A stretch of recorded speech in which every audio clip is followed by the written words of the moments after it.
Hey, this is my second time trying to film this video. Yesterday I didn't really have the words for what I wanted to say or what I was feeling, but I think today I'm willing to try again. The first few clips of this video have been from yesterday, which was my first day of school, first day of classes. But welcome to my channel. My name is Avian, and this is my first video. I'm so sorry to be starting this off on such a heavy topic, or just with heaviness in general. I told myself that if I was finally going to do the YouTube thing, that I needed to show up as I am. It's something I've been wanting to do since September of 2024. I literally have a book full of video ideas that I've never really got to, but I feel like today was the day to bite the bullet, I guess, or yesterday. I bought this camera a couple weeks ago. It was quite expensive, but I thought that it would be an investment. It would be something that I stay consistent with, that I'll see a lot of reward from personally. Yeah, I told myself that I wasn't going to miss this moment or these moments or just everything going on in my life right now because of heartbreak or because of heaviness. I'm going through a transition unlike no other. It's something that I've never done before. I'm feeling things that I've never felt before. There's a lot of novelty in this experience. So I thought, what a perfect time to document. I'm not only going into college, but I'm going into a new side of myself, I think. Discovering a new side of myself, if you will. I'm here at a place that I used to look at on Google. It's so weird to say because there's been so many nights where I've been dreaming of being at this school, being here, being a student here. But now that I'm finally here, I don't really know where to place my feelings or whatever. For years, Morehouse College has been my dream, and I'm finally here. And it was very rigorous, this journey, but I can definitely say that I'm a different person now than I was when I even applied to this school. There's been so much change in myself. I almost refer to myself in third person. I'm not crazy, I promise.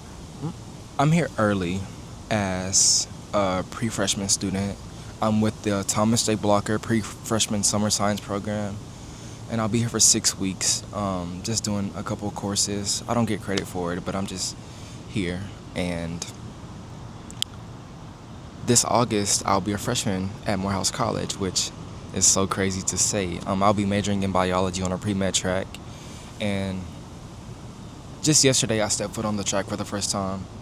I wanted to be so happy, but all I could feel was a heavy heart. And that's essentially what brought me to the camera today. When I tried to film yesterday, I tried to ignore it all and give a formal introduction. I tried to put on a smile and, save face. But if this channel is going to be as authentic and raw as I want it to be, I think I need to be honest with myself and how I present myself. Being honest with myself demands that I feel the grief and transition. I think being here at Morehouse is forcing me to go through grief differently than I would before or usually. Usually when I feel a really deep or dense emotion, I try to situate it really quick. I put on a song, or I read a self-help book, or I jump into a meditation. I just try to do something to get my mind off of it at the time. But as you can see, the campus right now is really, really empty. There's nobody here except, the summer students. And I feel like this isolation is demanding that I sit with things really, really different.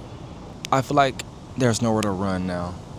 I think the reason I have more words to say now than I did yesterday is because last night I experienced a breakup. And I won't lie and say that it was unexpected, and I also won't lie and say that I don't feel heavy and that I don't feel sad about it, because I do. Nowadays, after breakups, people try to flee to the next person or try to pull the nonchalant card, but like I said, I have nowhere to run. I can understand how prior to this I've been toxic with myself and forcing myself to heal immediately right after I experience something or go through something. Sadness is scary. Grief is scary. I don't blame myself for not wanting to feel it. I think a big part of that immediate search for escapism is just a deep-rooted fear of uncomfortability, which is not really comfortability, it's just familiar. I think it's important to acknowledge your role in your own suffering because everything we go through in this life is a direct oops. Everything we go through in this life is a direct response from the energy we put out into the world. When I'm not actively expressing myself or sharing some part of myself with the world, that's when I start to feel unlike myself, I think.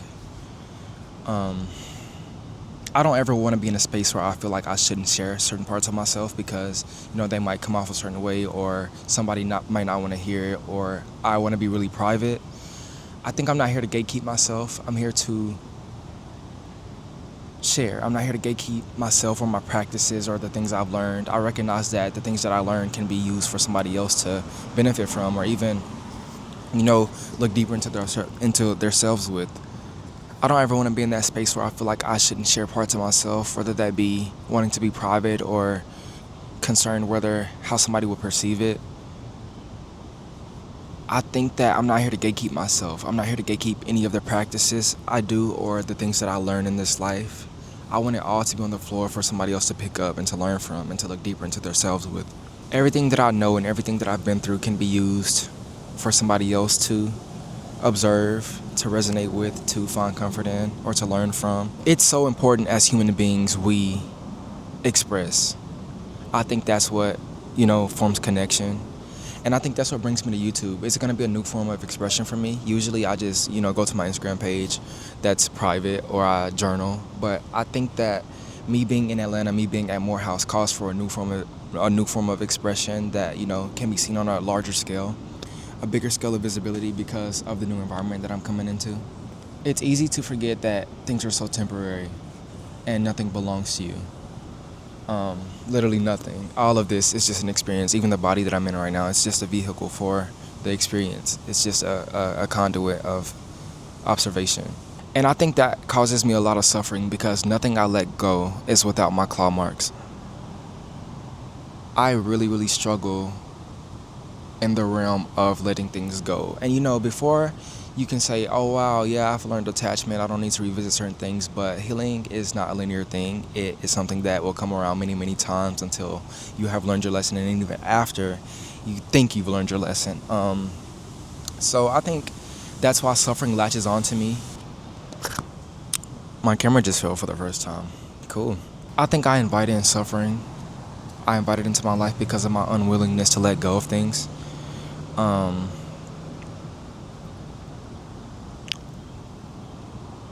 I think that, going back to the theme of uncomfortability, I really, really, really do not like to sit with heavy emotions, and it's something that I've, learned that it's something that I need to do. It's very necessary that I do find comfortability in uncomfortability, and it's definitely going to be a process for me. I see it already. This heartbreak and this heaviness, especially in such an isolated setting like this, is something that I'm not used to. And I think it's calling me to, look at the things that I go through in life, both good and bad. Good and bad because I don't even like to use those terms. I think the terms light and dark fit better because, they're both crucial and essential to the evolving human. There has been so many times in my life where I have to abandon everything that weighs me down and lean into gratitude. There are things that exist beyond this heaviness. Like even now, sitting in the middle of the biggest blessing I've ever came across. I'm at my dream school. Like I'm here. I'm actually physically here, which is so crazy to say. I literally used to pray for times like this where I'm like this, like literally. I try not to let myself sit in victimhood. Being in college really does feel a lot like isolation. My community, the people that I lean on in low moments like this, are all back home. There's not a lot of them, maybe like 3, but being without them, being forced to sit with something so heavy like a breakup, it's so new for me. And it's still something that I'm still exploring and still figuring out how to navigate. But being misunderstood is so exhausting. It drains the spirit. It makes you question your own reflection, who you are, who you want to be, how people look at you. I had a conversation with someone special to me. He said that at the end of the day, you have to be all right with you. And that if I don't define myself, other people's misunderstandings will. People can only meet me as deeply as they've met themselves, and that's something that I can't really fault anyone for, because I understand that, oh, there's a bug. It's a firefly. Oh wow. Okay. I failed. Yeah, people can only meet me as deeply as they've met themselves, and it's something that I can't really fault anyone for, because, you know, the evolving journey is personal for everybody. It has a different duration for everybody. Wanting something for somebody else really doesn't get you anywhere, but suffering. There's a tarot card that people fear. Oh, and I didn't even bring it with me. It's the death card. It's misunderstood because I feel like people see it and they get scared because they think it's this, very destructive thing, but I think that's not the case at all. I think the death card really asks you to let go of something that no longer serves you. I'm learning to celebrate endings as much as I celebrate beginnings. The same with losses and wins, because it's all crucial. Like, the same success that is going to make me grow is directly related to the same loss that's going to help me grow. And the same for you. I think that people really try to, I'm trying to find the language for it. People really try to minimize their shortcomings or their failures. But I think that the people here are so nice. I love Atlanta. But I think that in minimizing your failures and your shortcomings and your losses, I think you're really cutting yourself short. I think there's so much to learn there, even more to learn than in a win or in a success or in, doing something good. I think those darker moments are where you truly see yourself. You get to feel yourself more intimately, because you have to do it in a different way. Think about it like this. If you're in a mirror and you have the light on, you can see what color your eyes are. You can see the length of your hair. You can see the width of your neck and the size of your shoulders and the way your body curves. I think that in the darkness, you really have to get close to yourself. You really have to feel emotionally, mentally, physically, spiritually. You have to feel. I want to be clear about my intentions here at Morehouse for the next 6 weeks. I was so mad because, y'all, when I got here, there was nobody here. I literally thought it was going to be a party every single day. But when I got here and I saw the schedule that they gave us and I saw the emptiness, the quietness, I was like, I'm not good at alone time, so we'll definitely see. And then especially with the breakup, it happened last night. It's something that's still fresh. And I feel like I don't have the words for it, but I have more to say now than I did yesterday when I tried to film the first video. But I think I was called here for a reason. I think everything is happening according to God's plan, or the universe's plan, spirit's plan, source's plan, whatever you refer it as. I think that it's something preordained and something that I need to go through, to grow through. I think at the end of this 6 weeks, I'm definitely going to come out a more healed version of myself, because I don't really have the substance or the community or the freedom to run from it. I have to sit here, I have to think about it, I have to feel it. And it's going to be very, very uncomfortable. I'm actually think about things in an intimate, isolated, and focused way. When I'm here, I want to, when I get out of here, I want to be more calm. I want to be regulated. The crash outs are something serious, y'all. The Capricorn moon do not be playing. I want to sit with feelings and, try to make sense of them without escaping them. There's this quote that I want to read. It's called The Guest House by Rumi. It says, This being human is a guest house. Every moment, a new arrival. A joy, a depression, a meanness, some momentary awareness comes as an unexpected visitor. Welcome and entertain them all, even when they're a crowd of sorrows who violently sweep your house empty of its furniture. Still, treat each guest honorably. He may be clearing you out for some new delight. The dark thought, the shame, the malice, meet them at the door laughing and invite them in. Be grateful for whoever comes, because each guest has been sent as a guide from beyond. And I think even in the heaviness I'm experiencing right now, there's so much to learn from it, so much to siphon, to understand about myself. Again, gratitude. I think it's gonna be the thing that frees the caged bird, because when I got here, I thought it was just gonna be just a little thing to do to, make time pass by. And ever since I got here, it's just been such slowness. Um,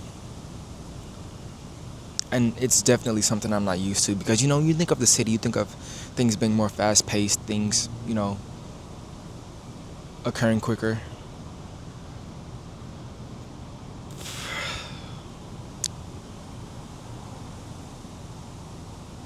I don't know. I'm gonna learn from these emotions, just as Rumi said. Um, I'm gonna take some time to cleanse myself for next semester, and I hope that when the semester does come, that I am a more regulated version of myself, that I'm not burdened with this heaviness, and that I'm not someone that I don't want to be. I want to walk into the next semester a full version of myself, and even as I film and bring, this documentation along with myself, I think that I want to, I want to present myself in a way that I'm proud of. To anyone watching this who is experiencing grief in any form, whether that be a loss, a breakup, even you removing yourself from a situation, which I know is also equally hard, I want to pass on to you a couple things. Allow yourself to feel. There's no way to exceed a situation without feeling it. You're gonna have to repeat it if you don't allow yourself to feel. Be careful with quick fixes. I know personally how fleeting those things can be. Because sometimes you think, oh, let's hit this blunt, or let's, go to this party, let's play this song, let's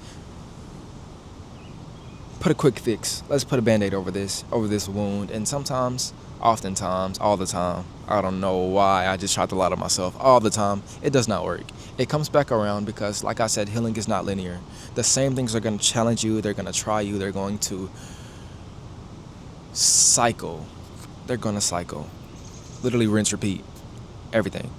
Protect your boundaries. Protect your boundaries. I think that these situations really repeat in our lives because we don't really have the boundaries to stop it. I think that what we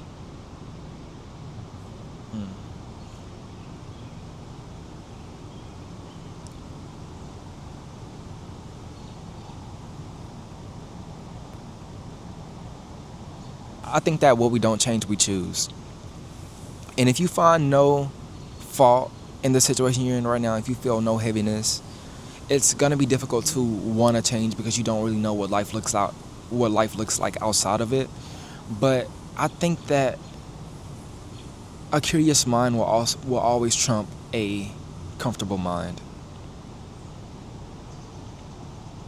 Always be curious over comfortable, because comfortability will literally let you sit in a bed till you die, till you're decrepit and rotten. I think that curiosity will always demand that we get up and see what happens next, even if we don't know what's happening next. Find or build your community. There's like literally 14 of us here for the summer program, and I've met, everybody. I've introduced myself to everybody, and immediately there's this guy named Jordan. I inserted him in the beginning of the video. He's been such a light. I don't know why he sits and listens to me talk about my relationship problems or even the things I'm going through in life, feeling isolated when I should be so grateful. I'm finally living in the midst of my dreams. But Jordan he's been there. He's hugged me. He's held space for me, and that's something that I've been grateful for. I didn't really expect it. I thought that, dang, I was gonna go through everything alone. Like, I'm not even close with my roommate. Like, there's not gonna be anywhere for me to run, no community. I'm literally gonna be alone here in Atlanta for 6 weeks.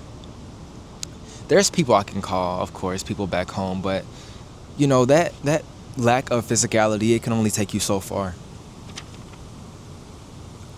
So find the company to help you. I think community is something that we as humans need to evolve. I think that human connection, even in general, is something that we go through in order to experience deeper versions of ourselves. I think there's no evolution without human connection. We don't know what triggers us until we get into relationships.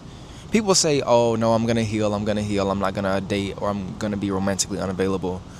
In doing that, I feel like people are harming themselves. I think that the unwillingness to try again is gonna set you up for failure because you really are gonna stay in such a stagnant place with yourself.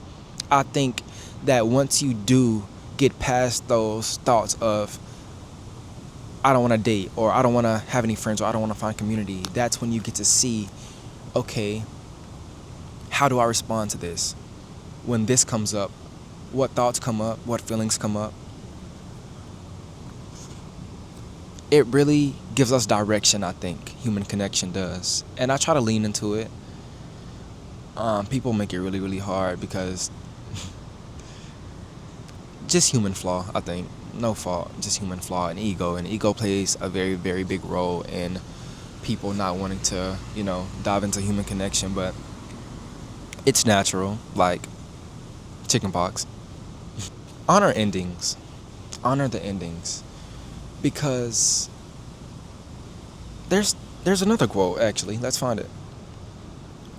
It's a song by Jhené Aiko. She's my favorite artist. I literally played her to go to sleep last night because I felt so uncomfortable in the silence.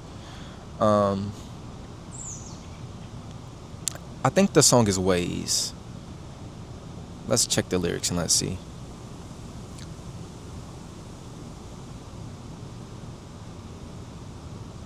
Oh, I'm so goated. It says, why aren't you smiling? Why aren't you smiling? Life can get wild when you're caught in the whirlwind. Lost in the world when you're chasing the wind. You gotta understand. There's really no end. There's really no beginning. There's really no real. There's really no pretending. There's really no fail. There's really no winning. Because nothing really is and everything really isn't. And that's why you gotta keep going. Honestly, she said it best. The sun has set now. The lamps have came on. There's not really much I have left to say. I'm definitely not finished with this process that I've just told you all about. There's a lot of healing that I need to do, a lot of moments of isolation that I need to get through. I have 6 more weeks of this, unfortunately. I'm not even sure if I can consider myself a starter in this process because it literally just happened last night. It's still so fresh to me. And it's still something that I find myself still checking for on my phone. Like, I'll go and check reposts or I'll go and check stories, but it's all gonna eventually fade over time because as time progresses, the feelings kind of melt and yeah.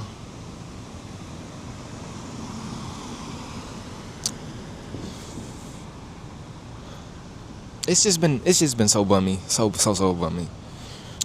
I don't think I can consider myself a starter in this process, but I am willing to consider myself a trier. I'm gonna try today. Right now, actually, let's make a promise to myself that I promise that I'm gonna try to sit with myself in isolation and I'm going to analyze these feelings and I'm going to make room for them. I'm gonna see what lessons they hold, what I can learn about myself in the meantime. And then eventually I'm gonna move on and it's gonna be great. There was a lot of fear in recording this video because, YouTube is something that I've been wanting to do since September 2024. I still have a notebook with all my old video ideas. I think the fear came from me not really knowing how things were gonna go, me not really knowing how to start editing or how to even pick up a camera, not knowing what to say, when to say it. Even people's perceptions really got to me, I think. But I have to reaffirm to myself that fear is not an excuse to hide. It's a sign to move forward.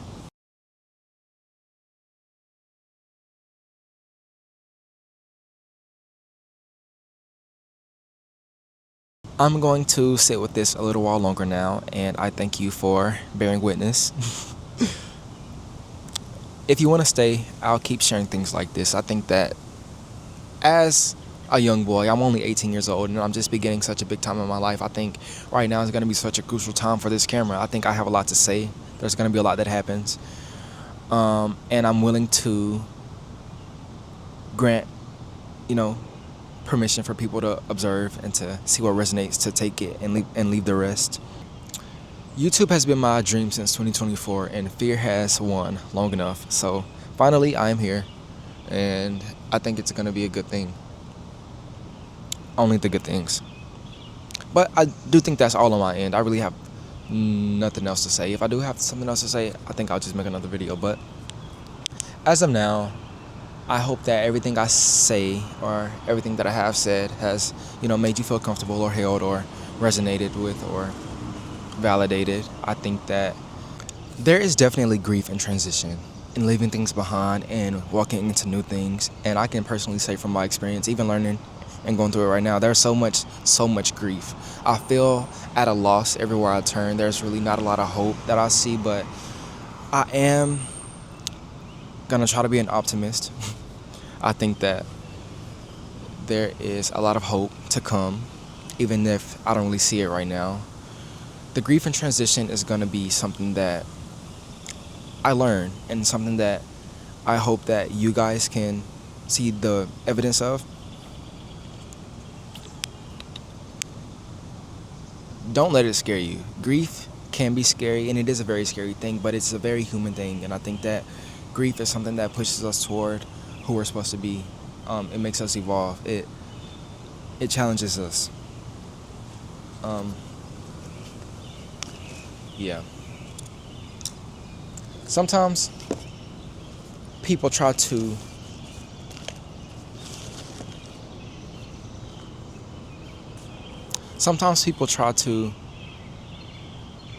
run from grief, but it's literally everywhere in every human connection. I think in connecting with people, you sign a contract with grief.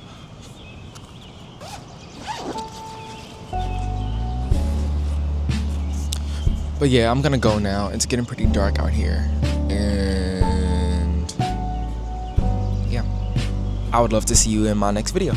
And yeah, I'm going to go shower in these nasty communal showers, and I do hope to see you next time.